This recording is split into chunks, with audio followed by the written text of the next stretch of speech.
Welcome to On the Beat, everyone. I'm Troy Thompson. I'm in the studio today with Scott Ferguson with Financial Concepts, and today we're talking all about financial solutions for the new year, or should we say resolutions? Because we always think we're going to start off well, and we do, but then come March, falls apart. Well, that's right. That's right. That's why you got to have that mid-year checkup too, right? Okay. You know, you got to have the resolution, then you got to check on it and follow up through it. Why is it so important to come and see you maybe November, December before the new year to plan out our year? Well, you know, I think it's very important. You know, the beginning of the new year is a great time to start, right? Because it's a clean slate, right? Yeah. So whatever happened the year prior, we can kind of wash that away and say, hey, we're going to do this year, right? We're going to stick to our savings goals. We're going to stick to our retirement planning goals. Those kind of things. It's a great place to put that foundation in place and then start holding yourself accountable. So we joked a second ago about that mid-year checkup, but you know, you can't just make the resolution and never think about it again, right? It's got to have some kind of actionable process behind it where you're going to check on it and follow up on it throughout the year.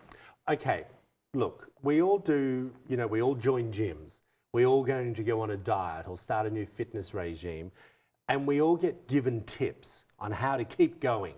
What are your tips on where to start? You got to start where you are, right? So some of us are going to have a good foundation. Well, all of us may not have that foundation that we can carry forward from the year prior. So each of us are going to start where we are when it comes to our resolution. So determine, you know, what are your goals? What do you want to achieve this year, right? Do you want to focus more on saving and building up your retirement nest egg? Or is 2020 going to be the year that you're going to look to, you know, eliminate debt, start chipping away at that? So whatever it may be, we have to start, you know, determining what is the goal? What are we trying to achieve? Well, how do we look? And the reason why I'm saying this is because I'm sure everyone at home is agreeing with me right now, Scott. We want it to be well. We want it to, you know, set some realistic goals, right? Right, I have to be realistic. They can't be, I'm going to put 30% of my salary away every week, because things happen. That's right. So what do you call a realistic goal for just the everyday person? Well, for each person, it's going to be different, right? Because each person's going to have different income, different salary, different debt levels. It's all going to vary, but you got to make sure that it's realistic to you. Like for me, it wouldn't be realistic for me to say that I'm going to save $1 million this year, right? That's not feasible, right? But I could say that I'm going to save, you know, well, depends how much you earn, Scott. Well, we're being realistic here, right? That's not feasible for me to do that. But what we can say is that we could say, you know what, I could look to save, you know, 10 to 15% of my income. That would be a realistic expectation.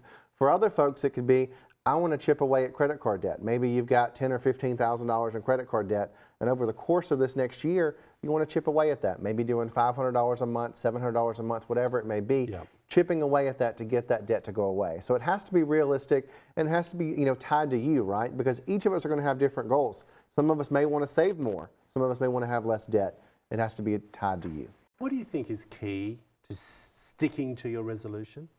You know, writing it down. I think the biggest thing is, you know, write down that resolution, write down what your goal is for the year, what you want to achieve, and look at it on a regular basis. You know, because if we just let it float around in our head, it's an idea that can change every instance, right? Because you and I could say, well, that's what I wanted to do 5 minutes ago, but I want to do something different now. Make it concrete, write it down, put it on a planner, put it on the front of your desk. See where you're going to see it day in and day out. That mirror in the bathroom where you have to look at it and say, hey, that's what I said I was going to do. Did I do what I said I was going to do today?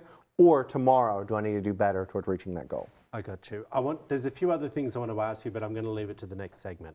Is that okay? That works for me. We appreciate you. Thanks for coming in. Stick to your goals. That's what we have to do, right? That's right. You got to stick to them. Thanks, man. Thank you. If you want to find out more about Scott Ferguson with Financial Concepts, all that information is up on the screen.